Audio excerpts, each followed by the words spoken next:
everyone, it's me, Suzu, again. In today's video, we're going to be cosplaying Kawaii-Chan from I don't really know where she's from actually, because technically she's across a lot of universes, right? Anyway, point is I'm cosplaying Kawaii-Chan from the AFMAO channel. We're just gonna say AFMAO. AFMAO basically has like a bunch of series like My Street. I wouldn't be able to name another one, I'm so sorry. But that was basically my childhood, so I really feel like cosplaying Kawaii-Chan, especially because there's been news of another My Street season coming back. So I felt like it was appropriate, plus I really like Kawaii-Chan, she's so cute. So while I get ready, we're also going to be talking about the best and worst animes out there, at least from what I have watched. So I haven't watched the popular animes like Naruto or One Piece. I have a whole other video on One Piece, like related content, if you guys want to go watch that one. I have seen a few episodes of One Piece, like maybe up to 70 episodes, but I haven't seen the whole anime because I'm just not capable of doing 1,000 episodes. Anyway, so I haven't seen huge animes like Naruto, but I have seen quite a few mainstream ones like Jujutsu Kaisen, Attack on Titan. So we're going to be talking about, at least in my opinion, the worst and best animes out there. So let's get on with the video, shall we?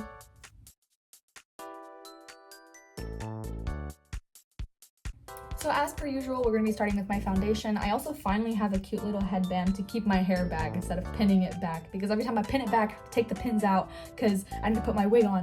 Anyway, so to start strong, I'm going to go with Attack on Titan because I feel like it's appropriate, right? Like Attack on Titan is the anime ever, right? I feel like everyone has seen Attack on Titan, and if they haven't seen it, they've definitely heard of it. I still see people on TikTok, for example, who are just getting into Attack on Titan, and it's so interesting to see because it's like, oh my god, you're watching my favorite anime, what? I had to readjust my camera angle. I don't know if that changed anything, but anyway, I think it was literally my first anime, I'm not even gonna lie. Spoiler warning, I guess. The ending has been quite controversial, which is like fair enough. I understand because it's like, oh, everybody dies, or oh, Attack on Titan, like what happened to Eren, like that's not fair, or like, oh, it could have been written better. Well, if that was the case, then I think there would have been a different solution, which, by the way, the ending we got isn't the actual ending. It's not the original one. The original one was much more depressing, so I think I would settle for the one we have now currently. I don't know, I feel like it was kind of the only solution there was compared to the original ending. I'm not disappointed. I think it ended well in the sense where this was the most logical ending,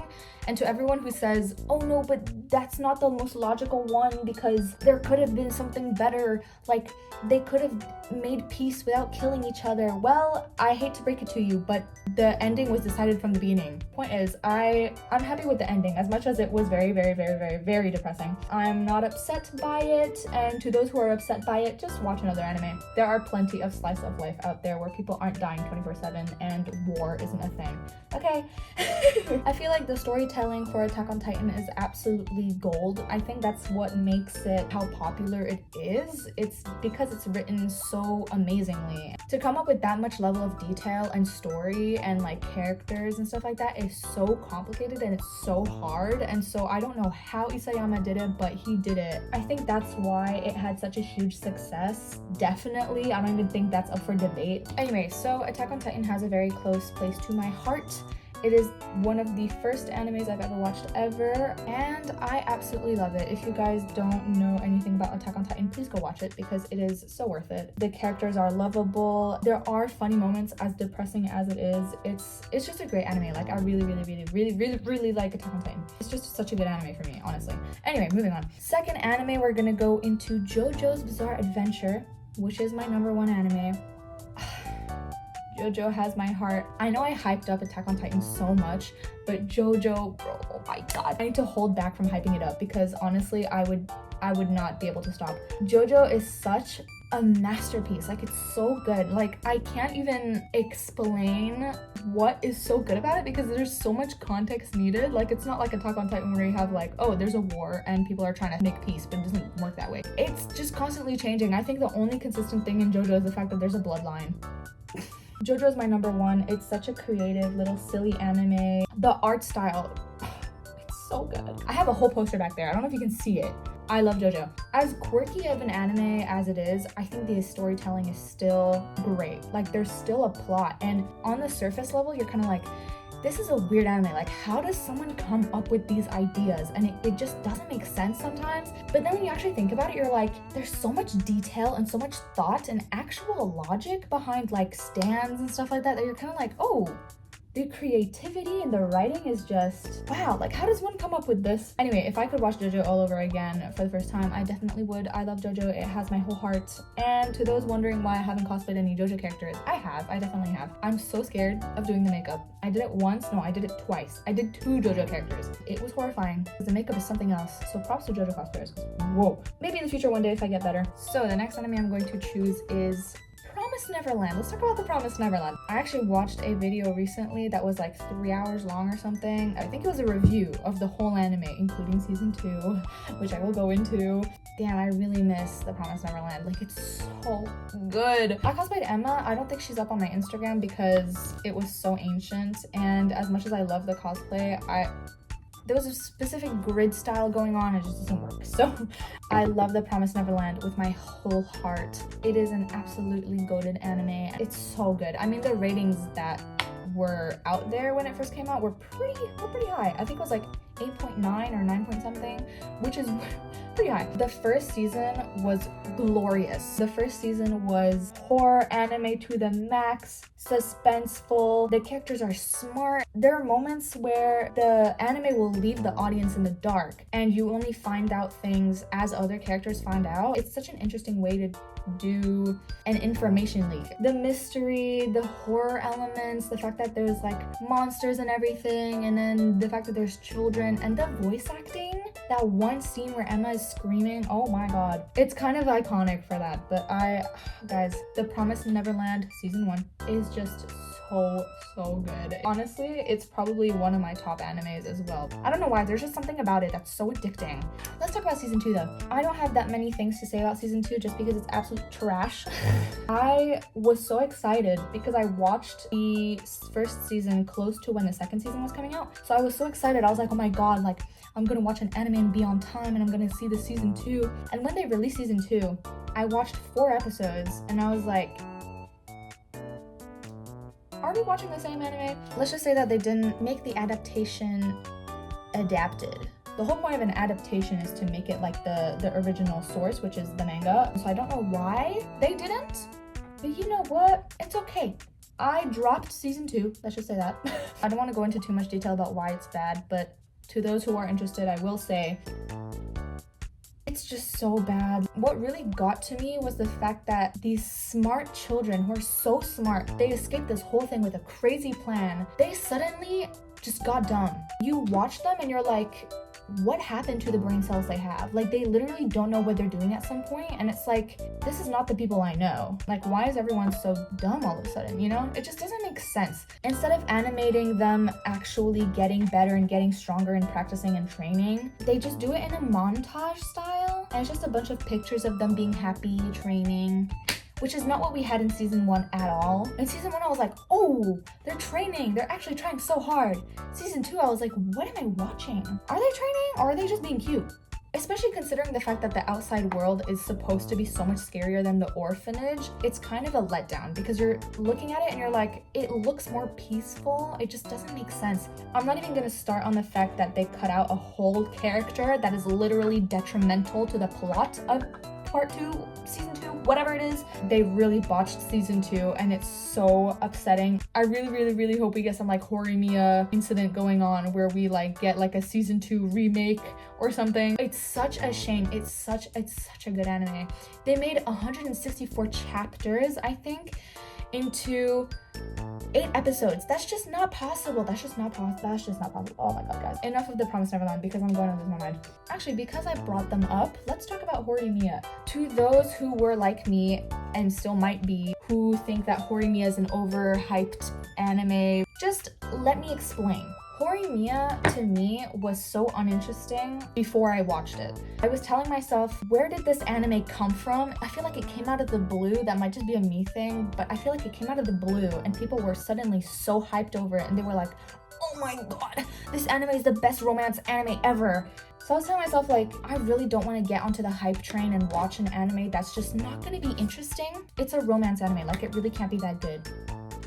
or so I thought. I decided to pick up Horimiya one day because I was bored, and I was like, you know what, I kind of want to watch a romance anime, and I had watched all the romance animes I was interested in, so I was like, you know what, let's just go for it. Let's give it a shot because it has to be hyped for a reason. Anyway, so I watched it and my life was changed. I went from a hating standpoint to literally asking myself, what is the meaning of life? I think they portray Miyamura's character in such an interesting manner because Miyamura at first comes off as like an emo boy who you don't want to talk to, and you're just kind of like, okay, which is literally his character. I feel like Horimiya are literally like each other's opposites.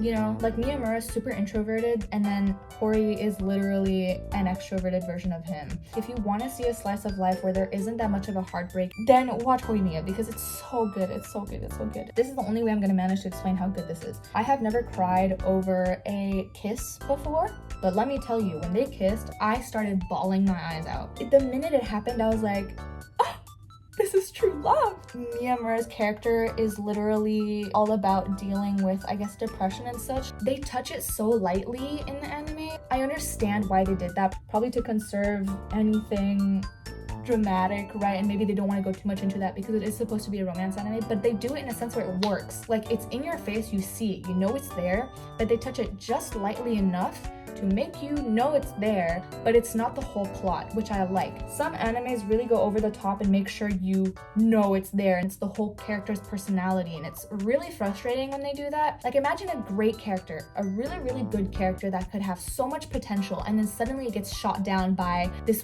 one thing about them that is suddenly their whole personality. That I just can't. So there is that depth to Miyamura, and Hori as well. She gives off that I have a difficult life, but I am going to strive and try and have the best life I can have regardless of my issues. And honestly, I love this anime, man.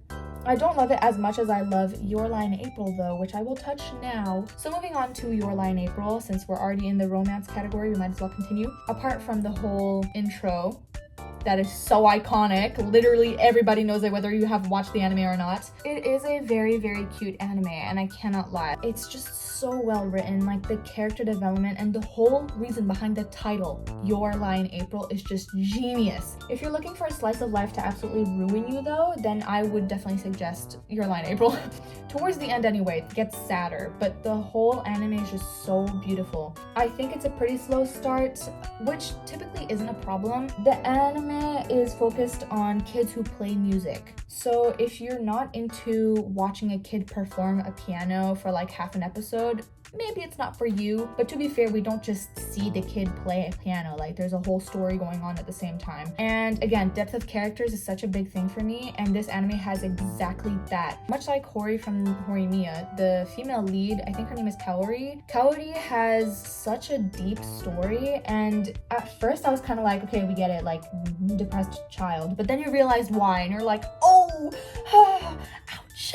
I personally really like the anime. I think it's definitely one of my favorite up there. Romance-wise, it definitely is my top one. Your Lie in April will always have a place in my heart. It's just such a beautiful anime, so I really, really, really recommend watching Your Lie in April, especially because it's such an OG anime. It's one of the originals you just have to watch. An anime I kind of want to touch upon is Charlotte, which actually isn't that much of a popular anime, but let me get into it, right? When it comes to Charlotte, I haven't seen that many haters, which is, you know, fair enough. It is a good anime, but to a certain extent. I did watch Charlotte because I saw so many videos on it, and I was like, you know what, this looks like a dope anime, like I should probably give it a shot. I don't remember much about the story because I watched it like 3 years ago, and because it was so bad and I dropped it so fast, I was like, you know what, it's just not gonna work out for me. The beginning of the anime is a very interesting concept. The beginning is quite well done, I would say. They introduced the main character like as some douchebag who's trying to cheat in life, I'm pretty sure. At first you're kind of like, oh, okay. There's like a whole society and they're trying to gather the people who have those weird powers and everything, and you're like, oh, this kind of goes hard. The concept is great, don't get me wrong, but then something tragic happens to a character we get introduced in the same episode. The rest of the anime is based on that, which when an anime diverts from the original topic, which is this guy, it's kind of, it gives me a hard time because I just can't keep up. Like, okay, it was his sister, but we never see her until that episode. She has no importance until suddenly she's sucked into a void gets killed. And then this whole time travel thing, it just doesn't make sense to me. Like, there was a clear topic. Everyone had these cool powers. They were using them to kind of fix issues and beat bad people, right?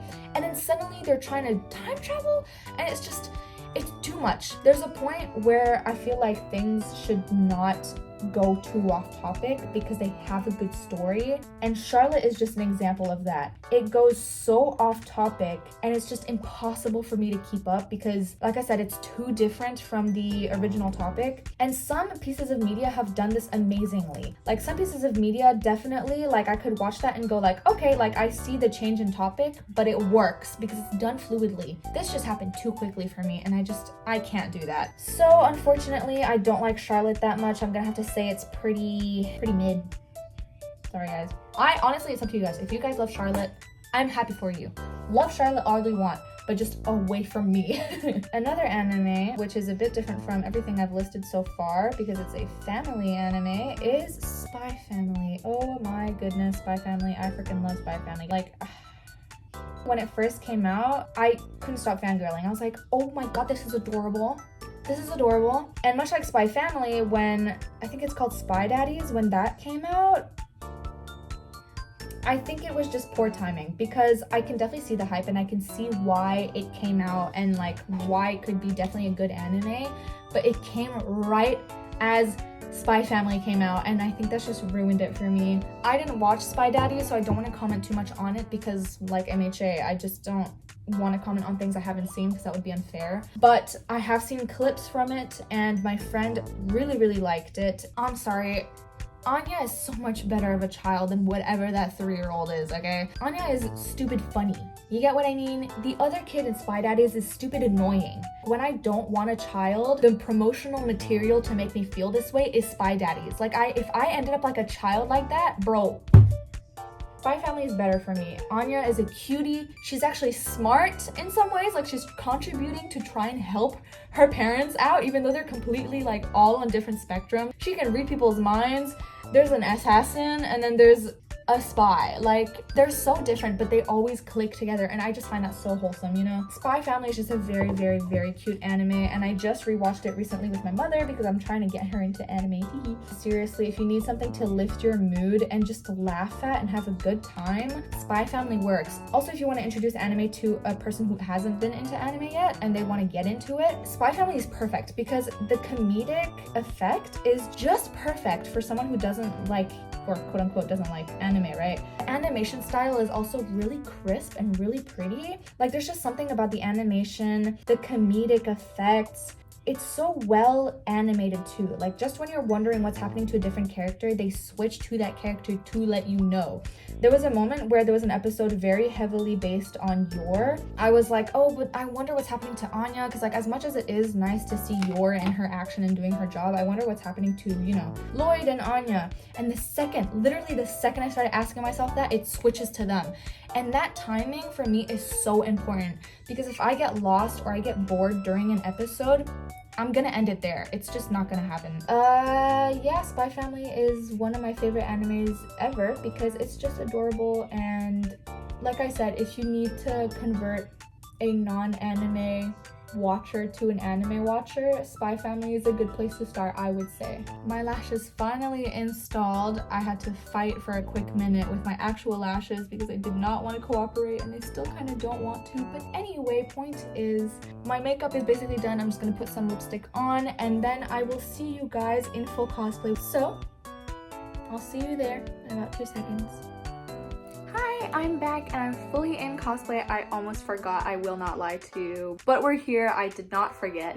So this is the full cosplay. I've got some silly cat ears on, my pink iconic wig, of course, and just a simple pink t-shirt. I think in the series she has a pink dress, but I got rid of a pink dress that looked literally so much like hers because I'm a little silly, so I just had to make do. But anyway, I'm here. Never have I ever thought I would cosplay a cat girl, but we're here. It's fine. It's for AFMAO. It's for AFMAO. AFMAO, I'm doing this for you, okay? I'm doing this for you. Anyways, if you guys enjoyed the video, you know what to do. All my socials will be displayed here, and if you can't catch them now, they will be at the end of this video as well. That being said, I hope you guys enjoyed this video, and this is probably going to be my last one in this room. Regardless, I hope you guys enjoyed this video. Like I said, you know what to do. Socials will be at the end of this video. And I hope you guys enjoyed, and I will see you all next time. Bye!